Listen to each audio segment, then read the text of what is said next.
Breaking inputs as far as the NDA strategy is concerned. We are now learning that the 20-hour discussion on the budget, remember both sides of the aisle will be given 20 hours to discuss this budget, and that will begin today. In fact, we are learning Nishikant Dubey, Biplab Dev, even Anurag Thakur and Bhartuhari Mehtab are going to be the first few speakers for the Bharatiya Janata Party in the Lok Sabha. At the same time, Shashi Tharoor will be speaking first from the Congress is what we are learning.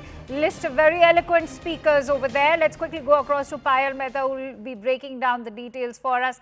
Payal, clearly the Bharatiya Janata Party now all set to put their best foot forward with that list of very eloquent speakers. Well, of course, Nishikant Dubey is somebody who actually rattles the opposition, especially the TMC and the Congress party. That's the reason the BJP wants to put him forward. Given his exposure and his experience as far as financial issues are concerned, he was a very active member of the finance committee also, in the first regime of the Narendra Modi government. Also, having said that, Bhartuhari Mehtab is also a very senior politician. He's been somebody who's been the pro tem speaker just a couple of months ago. And he's an experienced candidate. Anurag Singh Thakur, who is the outgoing minister in the Modi 2.0 government, essentially has also been the MOS to Nirmala Sitharaman at one point in time. So he was the MOS finance as well. And of course, Biplab Dev will be presenting the story of what Narendra Modi's government has done in the Northeast states, given the fact that he was a former Tripura CM. So that's something which the BJP is hoping. This is going to be just a few of the names that have been put out. Of course, there'll be opportunity to have many more people to speak. Although many within the treasury benches were not very happy with the 20 hours window being given, they felt that there was no need to give so much of time. We could have done with just giving 12 to 13 hours of discussion. But the government on their part said that yes, it is important to have thorough discussion so that the opposition wants answers on any and every question that will be given. Shashi Tharoor is also a very, very eloquent speaker. He's somebody who's, has a great understanding of financial matters as well. So he's been put forward. Kumari Shelja, like Pallavi was reporting, has also been named. And so is Praniti Shinde, because these Kumari Shelja comes from Haryana, which is going into elections next. And Praniti Shinde also comes from Maharashtra. So obviously, a good choice of candidates as far as the Congress party is concerned. Abhishek Banerjee will be opening the batting for the TMC. Remember, Abhishek Banerjee led the protest of the TMC against the central government, saying the Manrega dues were not given. So it's going to be quite a list of speakers to really see. And let's see how this really goes, because we expect a lot of fireworks to happen in Parliament today, at least on the floor of the House. As we begin in a few minutes from now, the dharna will happen of the opposite party right outside the building of Parliament, right at the steps of the Parliament.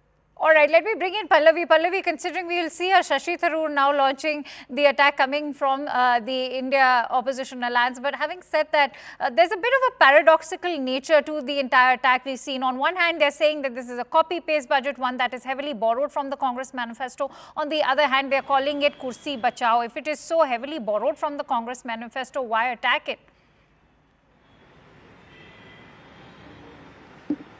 Well, I mean, again, making the point that we forced the government to think about issues which they were not actually thinking about. So, as a political party, the Congress certainly would want to take maximum amount of credit and go back to the workers and its constituency to make the point, and to the voters, especially in the upcoming state elections, that look, this is the reason why you actually should have voted for us. This was very much an integral part of the Nyaya Patra of the Congress's manifesto, and the BJP is bereft of any ideas. They have no fresh ideas to offer to you, and this is a backhanded, left-handed compliment which the BJP is actually giving to the Congress party. So why not just vote for the original one? And just to add on to what Payal was saying, the choice of the speakers has been made very, very carefully. Of course, many are missing the fact that Rahul Gandhi as an LOP is not going to be initiating that discussion, but what we are told is that he had a late night meeting with all the speakers who were handpicked by the party and of course by Rahul Gandhi, and there was a method in the choice of names. But this doesn't rule out the possibility that as an LOP he does have a right to intervene or interject at some point of time. What we're seeing behind this is a coordinated strategy coming in from the India bloc allies, where all of them will make the one single point that this is a budget which has scant regard for the principle of federalism.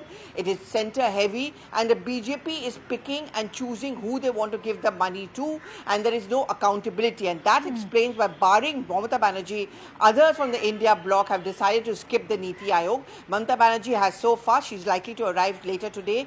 She is going to be attending the Niti Aayog meeting to make the point, I'm going to fight there for Bengal. If you're going to even flood relief money to say Himachal Pradesh, to Bihar, then why was Bengal, which also faced unseen and unforeseen circumstances as far as the flood situation is concerned. All right, many thanks to you, Pallavi and Payal, for bringing in all those latest inputs. We will keep a hawk's eye on all the developments that take place in the parliament today. But having said that, the opposition on Tuesday has also termed the union budget as a kursi bachao budget driven by political compulsions and claim that it ignored the opposition rule states in a bid to appease BJP's allies. In the budget yesterday, the finance minister Nirmala Sitharaman announced significant